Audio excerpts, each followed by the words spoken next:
Excellent. Thank you so much. And let's see if we can get to the right place at the right time.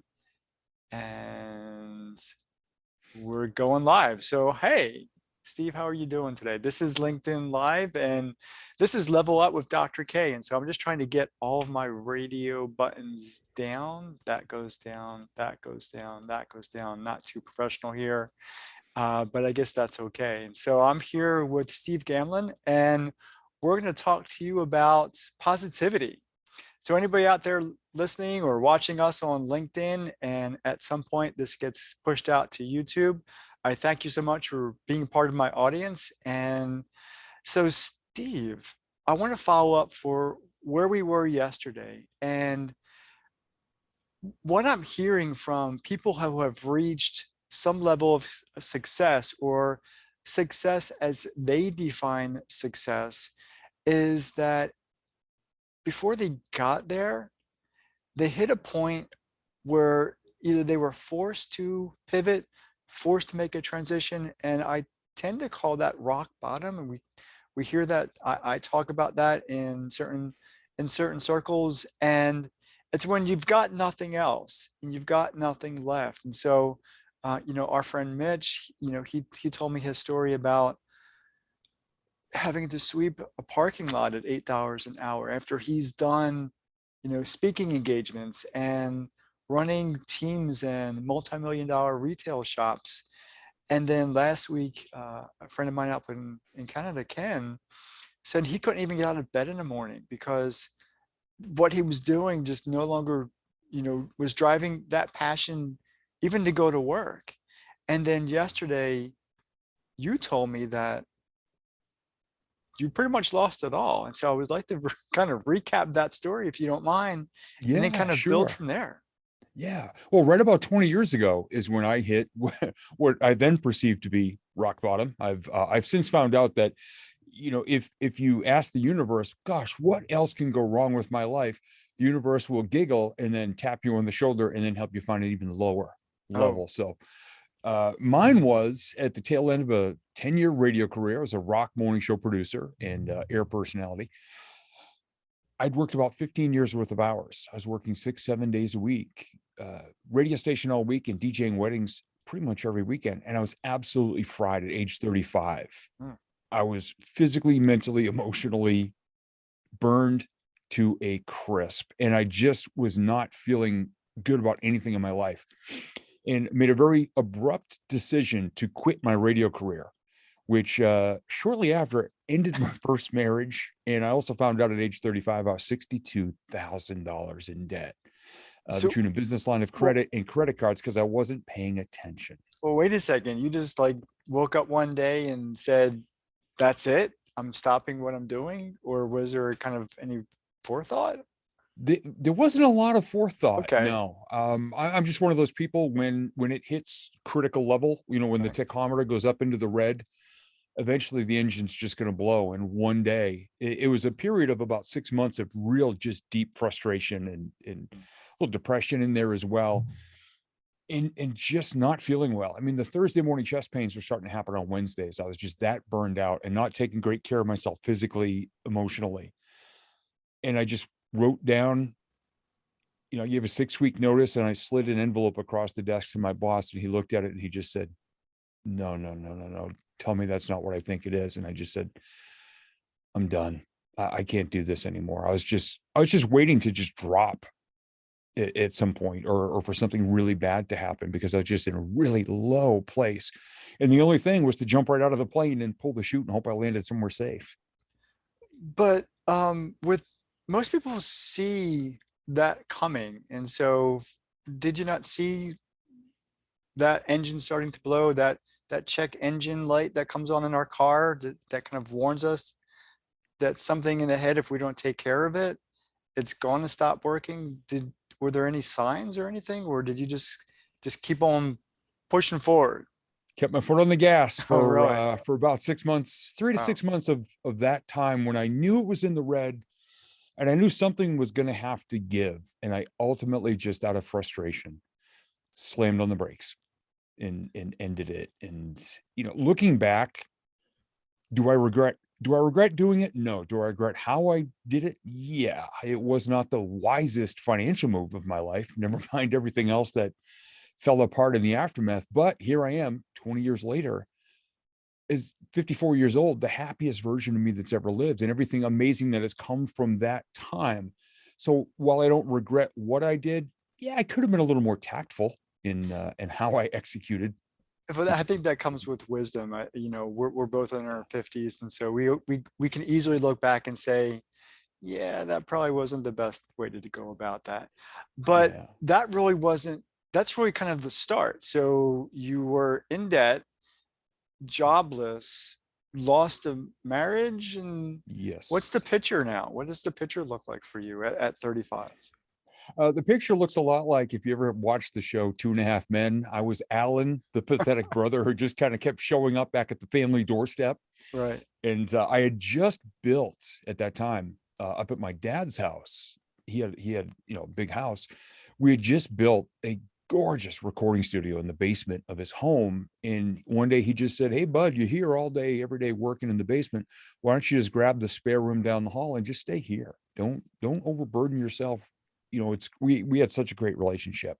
good, good. I didn't want to inconvenience them, but they threw the door open, and so I landed in a much safer place than a lot of people would have. And it gave me a really safe place to kind of sit in the ashes and lick my wounds, kind of like, Wile E. Coyote going off the cliff with Acme Rocket roller skates, Right. just standing up, coughing, wiping himself off and go, well, that didn't work. But the picture is no job. You're living Mhm. with your parents. You lost your wife or whatever that situation was. Mhm. At 35, not that's kind of embarrassing.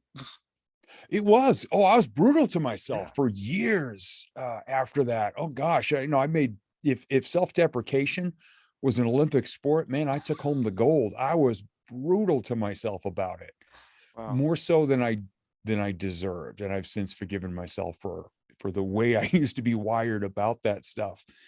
It actually turned into the greatest blessing that ever could have happened, for a number of reasons, but mostly it set me up for all the success that I enjoy today. So it's not 100% bad, Mhm. but yeah, I was brutal to myself about that for a long, long time.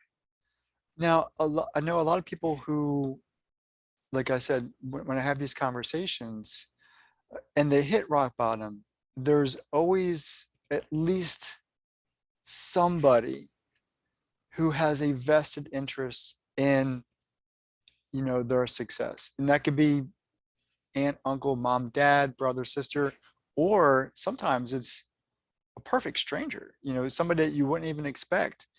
Did you Mhm. have a guardian angel, with you? Was it your dad? Was it your parents that said, this is your safe place. We can help you rebuild, or, can you tell us about that story? Yeah, and for my parents, I mean, my family, I was so close to my family, still am, the ones who are still with us. The guardian angel moment actually was a guy who was a brand new life coach at the time. He was the husband of a friend of mine that I knew through a networking organization, Mhm. and I happened to be there just sharing, what my life situation at the time. And this woman named Janet said, "My husband Dan is studying to become a life coach. Would you want to have a conversation with him?" Cool. And I did, and he was brand new at it, so I was his guinea pig on everything. He says, "Oh, I just learned this Oh new no. technique. Can I try it on you?" I'm like, "Hell, you're coaching me for free, yeah, sure." And a couple of weeks later, on a Friday afternoon in August of '03, I'll never forget, it was so humid up here in New Hampshire. I had $3 left in my pocket, and I decided to just take out my aggressions on a bucket of golf balls at a driving range. Now I'm such a dangerous golfer. I went to the farthest end of their property, like up against the fence under power lines, and a thunderstorm came ripping through. So, and I'm like, well, my life sucks. I'm the only person who didn't run from the thunder and lightning. So I'm barefoot in the wet grass under power lines for an hour, whacking the crap out of a bucket of golf balls, just getting out frustration. I wasn't Right. mad. And at one point, I just held the club up and I just sarcastically looked up and just dared the storm to hit me. Ah. You And did a it Forrest didn't. Gump thing there. Yeah, exactly. Oh, Yeah. that was my Lieutenant Dan moment up in the crow's Yeah. nest yelling at the storm. God, is that all you got? And so I hit my bucket and two other full buckets. I couldn't even lift my arms. And an hour later, I got to my car and I put the key in the car, and the rain stopped and the sun came out, and I just started laughing. I thought that was the funniest thing. And 2 days later, I was on the phone with my life coach, and he says, "How was your week?" And I said, "Put down your pen and listen to this." And I just told the story of that hour. Right. I made it as funny as I could. It was really self-deprecating, but it was still really funny. And he just said, "You ever thought of being a motivational speaker or a stand-up comedian?" Really? He And I just said, totally flipped your life around. "Yeah." And I said, "Yeah, but I honestly don't know how to pursue either one." And he said, "On my desk, I got a brochure, a flyer in the mail today for a local community college, has an intro to stand-up comedy class that starts in 3 weeks. You want to go?" Cool. Yeah. Yeah. You ever heard of Toastmasters? Yeah, they kind of teach you how to, be a speaker and stuff. He goes, they'll teach you how to craft your stories and build your structure. He goes, you got the talent. You just need the structure behind it. And 2 weeks after that, I was in my first Toastmasters meeting. So speaking in stand-up comedy, which I did for 7 years, started in one moment Mm. because I was foolish, crazy, whatever enough to stay out in a thunderstorm and hit golf balls under power lines.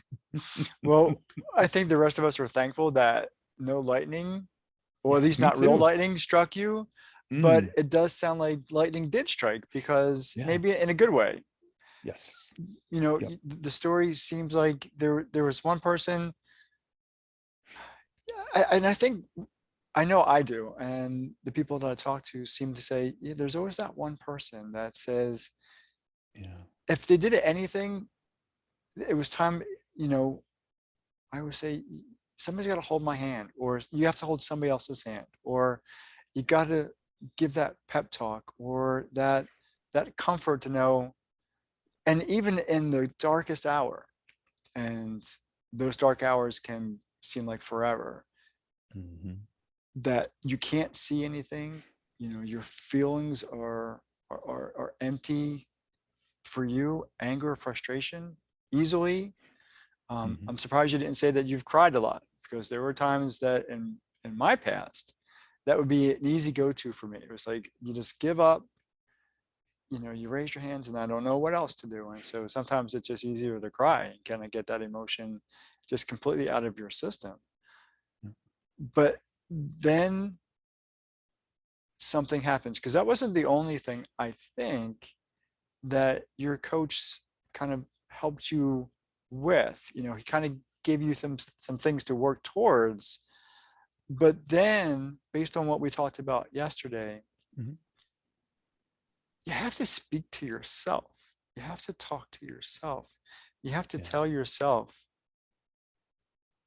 some the right things in the right way. And this morning when I made the introductory post, I called that positivity. But when we talked yesterday, you said you have to tell yourself that you're okay. You have to find things that you like about yourself, that you respect about yourself. And in the Mhm. darkest hours, finding those things can be rather difficult. And so how were you able to kind of build up those habits, I guess is the right way to say it, to say all the positive things that you needed to say about yourself? Where did you Yeah. start? Yeah. It's actually another angel who showed up in my life right around 2010, who I'm actually still running with. I'm part of his company now, and he's a coach and a mentor and dear brother. His name is Chris Whitehead. And around 2010, in Facebook, I got a direct message, hey, my name is Chris, and why do people keep telling me I need to have a conversation with you? He'd been attending networking events in New Hampshire, and I'm looking, I don't know this guy. I said, I don't know. You want to grab a sandwich and figure it out? And he said, sure. And we met for lunch, and 15 minutes in, we knew we were going to be friends forever. And he was having a personal development event coming up a couple months later. I believe it was June 2010. And he asked me if I'd like to speak. And I spoke all 3 days at this event. Well, on the third day, I was running out of material. I woke up in a really bad mood. And I got on stage and I was talking about the dumbest things I'd ever done in my life, and they were getting laughs. So I just kept heaping up old stories and just fell back into beating up on myself right there in front of an audience, and just drove the energy of the event right into the ground. And he intervened upon me afterward Yeah. and said, if I ever hear you talking about yourself like that on a stage again, we are done being friends and we will never work together again. Wow. That was I straight will up. leave you at the side of the road, crapping all over yourself. And that's when I finally got it. I believe we need to honor ourselves. Does that mean we're perfect? No. Does that mean we go like Stuart Smalley, the old Saturday Night Live character?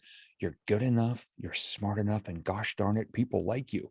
It's nothing fake like that. In a challenge that I issue to a lot of my coaching clients now, when they come to me and I hear echoes of how I used to talk about Mhm. myself, I say, all right, for the next 7 days, I want you to look in the mirror. And every day you I'm need to gonna write find this one down. thing you appreciate about yourself, appreciate, like, love, respect, or at least find not nauseating, whatever it is. I said, you start at the top of your head and you go down until you find something on day one. Okay. Now, one of the answers I throw out to people is you may start at your head and frown all the way down. But when you look at your feet, you go, well, heck, at least my socks match.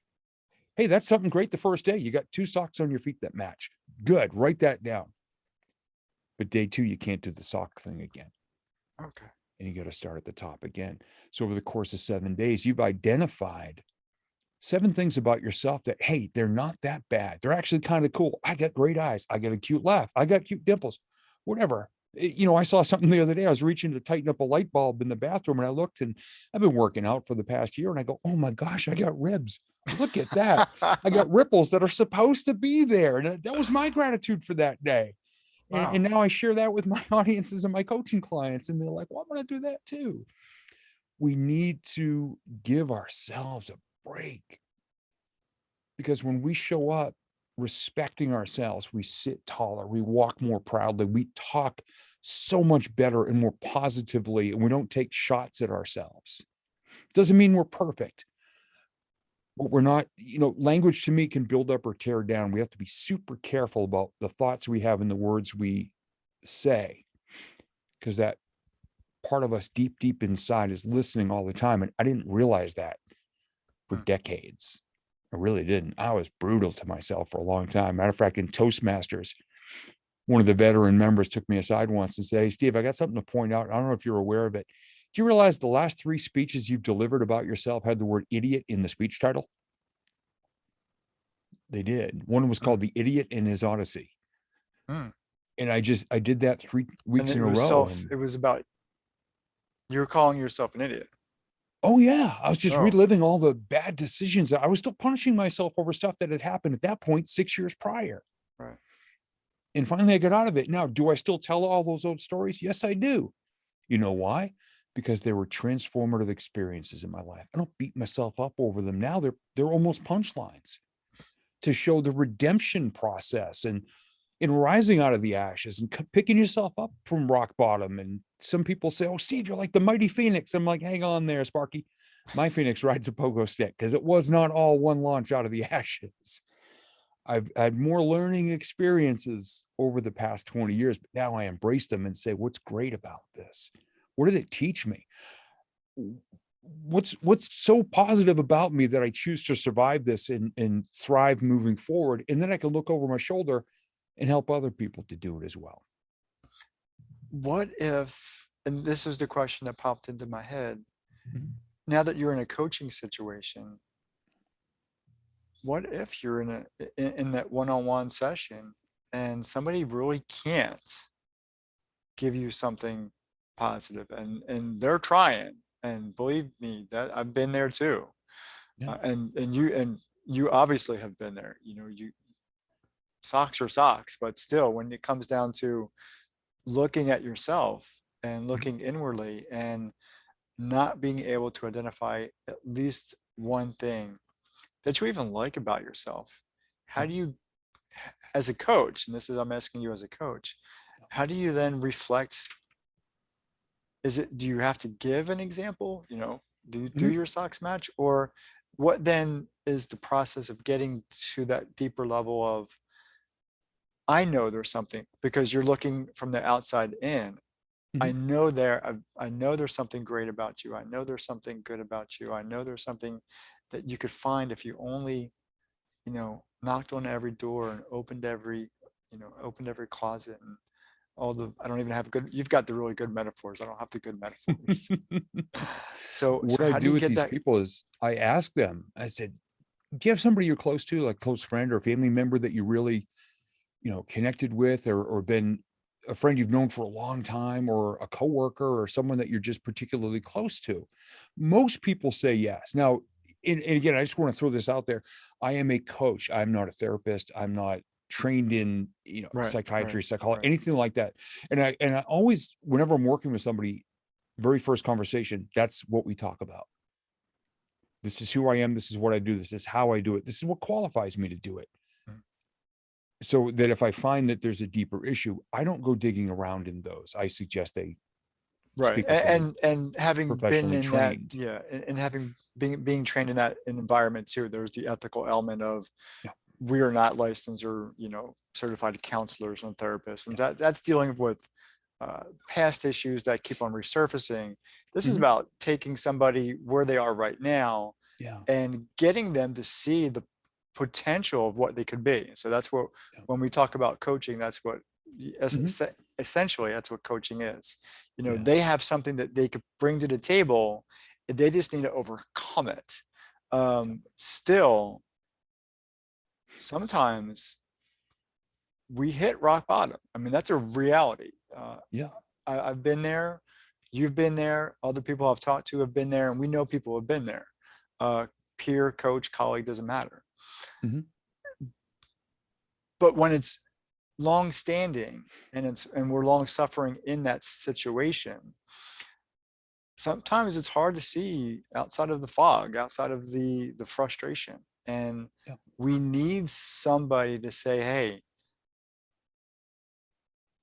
why don't you take a look at your socks? I'm trying to yeah. use your metaphors because again, I don't have any. We got to develop some, but there has to be that starting point. Yeah, And I really liked our conversation yesterday because it made me look at or consider at the very least to put those things into practice. So if I could wake up or, before, so I actually did. So what I did today, and this may seem silly, mhm. but I live here in Hampton Roads, Virginia, and rush hour traffic anywhere, because it's all interstate. So there's interstates here, and people in my area, we have a speed limit, but it's like it doesn't really matter. And so there's accidents all the time and people go crazy over the highway. But my only request, so I spoke positively, was I just want to get to work safely and on time today. That was but I spoke it out loud. Usually I just kind of think it and just kind of wishful thinking, hoping. And I'm a good safe driver, but I actually spoke it out loud, which was very different in terms of habit. And then at the same time, going home, and it actually rained going home. So the critical element of rush hour traffic going home, coupled with rain, makes things worse. But I spoke it out loud. And so that was new for me. So, what's the power of speaking positively out loud? Because typically it's just a thought. Mhm. So what is the positivity? How does it change the dynamics? To me, it's a lightning rod for the law of attraction. And some people think the law of attraction is all woo woo, but I'm the farthest thing from a guru riding a unicorn, farting rainbows and glitter across a sky. Right. It's putting it into motion. It's connecting to the right energy. It's the exact opposite of saying, I hope I don't get in an accident, because then what is the universe here? Accident. So we're verbalizing, I'm getting to work safely. I want to get to work safely. So you're actually putting yourself in an awareness. Your physicality, you're going to have both hands on the wheel. You're going to be safe. You want to get to work safely. That phone's going to either be in the glove box or turned off. You're not going to get distracted because you have vocalized it. You have set the rules and the guidelines for yourself. I'm going to drive to work safely. Now, I've got a similar thing in my vehicle. I've been doing this for about 12, 15 years. I just put my hand on the center of the steering wheel. I said, "You are mechanically sound, baby." And I just go side to side. I go clear roads and then up and down, smooth sailing. And then I tap it 4 times, do a circle, and it's like a signature at the end. Every time I do this, I become more aware of the road in front of me. I'll look around and make sure people are stopping at their intersections, and I get fewer distractions. And some days I'll do that multiple times on a drive. If I find myself wandering a bit or getting a little bit tired, Mhm. just go right back. And I just say right out loud, "You are mechanically sound, baby." And my vehicle's got almost 250,000 miles on it. And just, I go through that, but it reconnects me. It regrounds me. It sounds silly to people. That's okay. They're not me. Right. I'm setting myself up to be in the most positive awareness that I can be right then. I'm so intentional about creating and not saying the not, I'm not going to get in an accident today. It's just so much easier to say, The positive. I'm "I'm going to getting there drive safely safe. today." Yeah. You're setting up the expectation, and then mentally, emotionally, and physically, you're responding to that. You're setting yourself up more likely to succeed in that way. Does it mean the world's a perfect place? No, it does not. But the more of us that can be out there putting themselves on a positive path and being intentional about it, and everything that comes with it, the actions we take, the thoughts, the words, everything, the better we are. And I've been hearing people use the word intentional and intent, having that focus. And so this is not about trying to manipulate whatever forces are around us. This is about putting us in a right frame of mind, in a right perspective, taking ownership of that action, taking ownership of that thought. That's what it sounds like because, like I said, well, I didn't say I was going to drive, but I want to get to work safely. Mhm. And for you, it was, all these actions with the wheel and up and down and left and right. But that puts you in a mental framework of being aware of who you are, where you are, what situation you're in, and you have more control over that. Or do you have more control? Is that really what it feels like to have more control? Or Yeah. is it simply the frame of mind that says, I'm just more conscious of things around me? So Yeah. I again, believe not going so. into the, guru voodoo or anything like that, but Yeah. what's the mental thought about all this? It keeps me connected to what I'm supposed to be doing, which is driving a vehicle and operating it in a safe manner. Okay. I remember a number of years ago, I was heading down to Boston for a speaking event, and I was up around Salem, New Hampshire, which is right on the border of Mass and New Hampshire.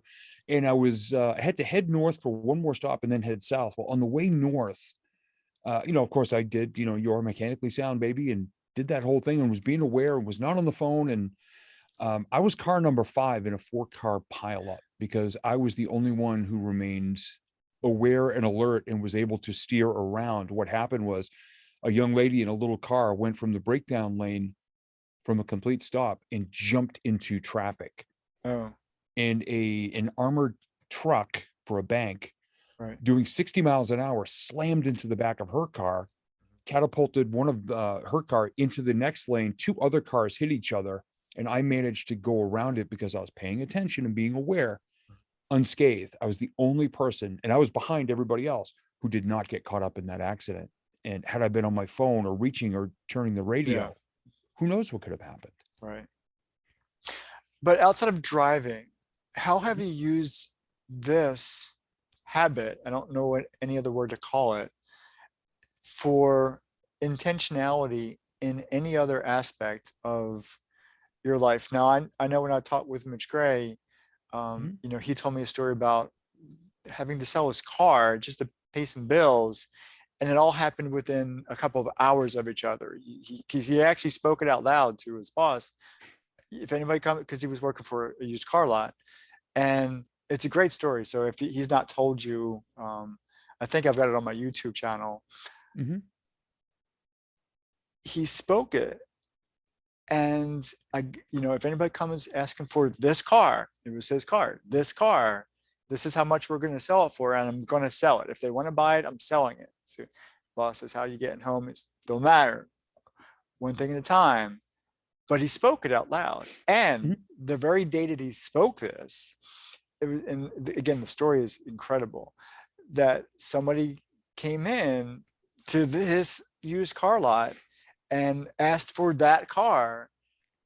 And, he said he first he broke out laughing because it was like, he spoke it and here it's happening. And Mhm. then he's crying because he's, I guess, overwhelmed with joy. So because it's just a relief. Yeah. So have you used this intentionality, I guess? Do you have a word Oh for it? yeah. Because I'm only using intentionality. Yeah. And I want not just me, because I want the inspiration, to be Mhm. honest, but I want anybody who's watching or listening to recognize that when we speak with intention and when we speak with focus, and then we train our mind to have that focus and intention, that positivity will happen. And that's Yeah. kind of what I want to get out of this. Yeah. See, it's all around us at all times. There's positive and there's negative. The world's not a perfect place. There's plenty of each. And in there, the positive is just as real Mhm. as the negative. Now, the biggest challenge is, and this is what I see, is my observation. Too many people are walking around with their face in their phone or staring at their shoes, wondering why nothing good ever happens to them. And they're shuffling their way through life. Their senses are so disengaged from what is actually going on around them that they're missing opportunities. And then they look at people like us who are able to go out and make things happen. And they think, what do they think? We're lucky that Mm. these things happen to us. There are times when the phone was not ringing and I'd say, well, I need to go on social media. I need to find a new client. I need a speaking event or a coaching client or something. And I go post something. And then a day later, somebody reaches out. Oh my gosh, Steve, how did you know I needed that message today? That's right. You're a speaker. Hey, do you speak at companies? Because we've got this issue. Literally things like that have happened. But the greatest one ever, which is part of the reason why this is the happiest version of me, got divorced in the early 2000s. Right. Didn't go on a single date for more than a year because I wanted to work on myself. I wanted to be more communicative and patient. And I just wanted to be the best version of myself for the next relationship I got into. In January of 2007, on that year's vision board, I said, this is the year I'm going to discover her, whoever she may be, my forever relationship. And I put pictures of couples enjoying the type of relationship that I love, walking hand in hand on a beach, railing of a ship at sunset, piggybacking, guys, lady, through a brook so she doesn't get all wet and they're laughing and all that stuff. And in very early June of '07, I wrote in my journal, I am ready to fall in love. And on June 16th of that year, I got an email that I almost deleted as spam. Hmm. And the next day I looked at it again and it was from someone named Tina. And when I opened it, it was a girl I'd gone to high school with, but hadn't seen her spoken to in 21 years. And at that point, she said she was living in Florida. So she was over 1,000 miles away. And she just said, hey, I saw your name online on Classmates and I Googled you and we should keep in touch. And I'm like, well, how often after 21 years when someone says we should keep in touch that you're actually going to bother to do it? So I The sent a percentage is message really low. back. I'm like, yeah, hey, great to hear from you. And so she sent me her number. And 3 days later, I called. And the first words I heard from her in her amazingly still classic sarcastic mode was, it's about time you called. And I just started laughing. And then I started to remember as we had phone calls and a little text or a little email, I'd had a crush on her for 3 years in high school, but never had the guts to ask her out. Oh, you're in high school. And 21 years later, 10 days after I write down, I'm ready to fall in love, this person falls back into my life by an email because she saw a video of me online doing stand-up comedy and says, wait a second, that kid who used to hide behind me in algebra class so the teacher wouldn't call him is now a professional speaker, does stand-up comedy, and he was on the radio. I got to see if this is the same guy. Cool. And this June will be our 15th anniversary.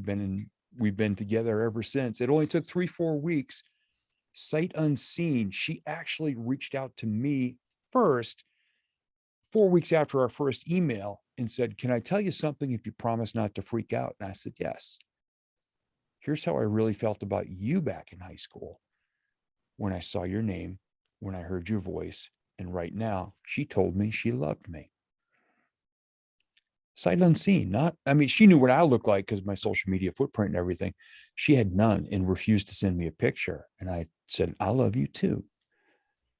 So we got to fall in love with our eyes closed from over 1,000 miles away and hearts wide open because we put the intention out there. We put ourselves in such a place. I created the best version of myself that I could at that point, had my eyes and ears open. Wow. When the opportunity presented itself, I didn't miss it. And I still tell her to this day, babe, if you ever end our relationship, just know you're going to demolish my speaking career, because that's everybody's favorite story. That story got me on Oprah's Well, that's radio got network 4 times. that's perfect. Absolutely. That is a great story. And Yeah. congratulations. What you said, Thank 15 you. years now?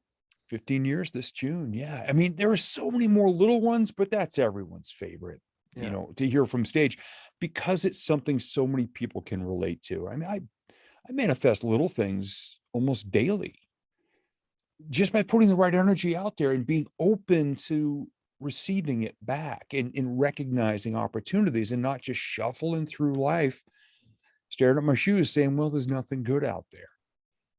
Well, there won't be if you're putting that filter on it. That's like putting a tarp over your head and bumping off of everything. Well, now I'm thinking about Charlie Brown. So that's Yeah. Charlie Brown on Halloween. He's got these eyes going everywhere, doesn't even Yeah. know where to go. Yep. Exactly. So can I just ask you one more question before we Of go? I know it's course. 7 o'clock and I didn't want Of to take up, course. too much of our half hour. Mhm. My thought was this, is that when things started to go positively, after the rock bottom, and things kind of started to move forward, you're doing your Toastmasters and you're getting things, your life back together. And then, this woman reconnects with you. How do you feel? I mean, how does that feel in terms, because we know what rock bottom feels like. Yeah. And I know you said you wanted to put your best version of yourself together because of you. I mean, it wasn't for anybody else. You did it Mhm. for you, and we need to do that for us. But we are multiple. We're physical, we're mental, we're spiritual, we're emotional. We're this hog. I don't even have the word for it. This mesh of things, but our feelings kind of sometimes really drive us to do one thing or the other, or they cement a mental confirmation. Sometimes we just want to feel good. We want to Mhm. wake up in the morning, like Ken said, he wake up. He didn't want to get out of bed. I mean, that's a real deep emotional wow. Yeah. But when you flip the coin and things are going forward, sometimes we get this, well, I've been bottom. This is just a freak incident, or this is just a one shot, and my life really isn't moving forward. How do you know when it's really, what does it feel like to really know that it's moving forward in the right direction at the right time? And you might not have an answer for that. Maybe that's just Mhm. all individual, and life just comes together. But when you're constantly, for people who are stuck, it's a consistent consistency. They may Yeah. have a good day, but then the next 2 days, life is crappy again. And so they're back in their old mental thoughts, they're back in their own emotional crap. And getting them to move forward again is like starting over. But we want to find a place where we can feel good emotionally, even when, like you said, moving forward wasn't the straight line. There were you had good, you had bad, you had good, but you kept on moving forward. You kept Yeah. on having intentionality. You kept on speaking. You kept on developing those habits to become the best version of you. Yeah. So how do you go? How do you maintain the emotional momentum? Is that a good word to use? Yeah. Yeah. It's actually a two-part answer. The first part took the longest, and it was believing mentally that I actually deserved all the good things that were happening, and that it wasn't going to just fall apart, or I wasn't going to do something stupid or get scared Right. and fall Right. back into the old pattern. So once I started to actually believe the praise that was coming from speaking clients or the applause from an audience that I used to just drown out. Mm. When I was on stage, I didn't hear the audience clapping or cheering or laughing or anything. I get off stage and go, "Oh my gosh, that was rough. I'm so sorry." And people be like, "What room were you in?" Because thank you, that was, very well Right. done.